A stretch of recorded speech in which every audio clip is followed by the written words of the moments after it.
I call the member for Maroochydore. Thank you, Mr Speaker. Mr Speaker, I move the motion tabled and circulated in my name.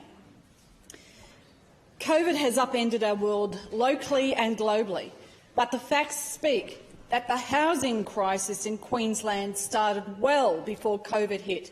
COVID has just thrown fuel on an already burning fire, where Queensland has one of the worst performances on independent measures compared to nearly every other state. And the housing shortages extend beyond the most vulnerable, who are waiting desperately for social housing, to also include families who never thought that they would be facing potential homelessness due to a lack of available houses to rent. It includes people who are employed, who have held stable jobs and stable rentals for years, but are now finding that simply there aren't enough homes for them to rent or, in some circumstances, buy. They are locked out of the rental market due to this lack of supply, lengthy delays in approvals and decision-making. The urgent action which is needed now to address housing shortages must not ignore the reasons which have been brewing for years under the oversight of this government, causing this tight market to become a disastrous market. There has to be an honest identification of the barriers, and I'll outline some of them, so that they are overcome, because otherwise, if this government simply blames COVID, they won't fix the problems, such as the lack of timely decision-making and approvals for housing in Queensland. When we compare ourselves to even that southern state of Chairman Dan, they can have housing estates approved in 2 to 3 years, whereas in Queensland it can take 8 to 10 years. We see a situation where, on independent measures, once again, infrastructure that you need to accompany housing and other services with population have lagged with regard to the state government's investment in these, and that's on independent measures. I'll firstly address the social housing shortage in Queensland, which is part of the current crisis.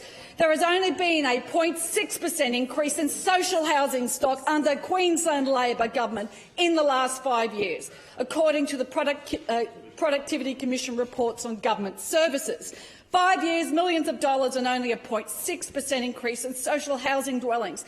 That's maladministration by Queensland Labor, who refused to work with the community housing sector to unlock more housing stock, while people are desperate for that housing. This mob couldn't run a truck raffle, but the people who are paying the price of their ineptitude are people who are vulnerable. The housing market in general, though, it's bigger than social housing. When I've raised the issue of the rental crisis, the government talks about social housing, but they forget that there's the broader market as well. And what we've seen in Queensland, while the population's been increasing, there's been a fall-off in the rate of approvals of new dwellings.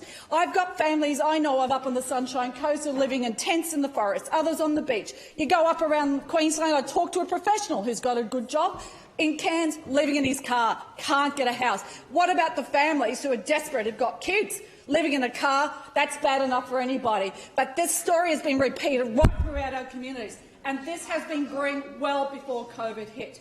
What we see here in Queensland, building approvals in Queensland are not keeping up with population and growth, and the figures once again show that this was happening before COVID hit. The ABS stats reveal that in 2015 there were 22,851 dwelling approvals in Queensland with a population of nearly 5 million.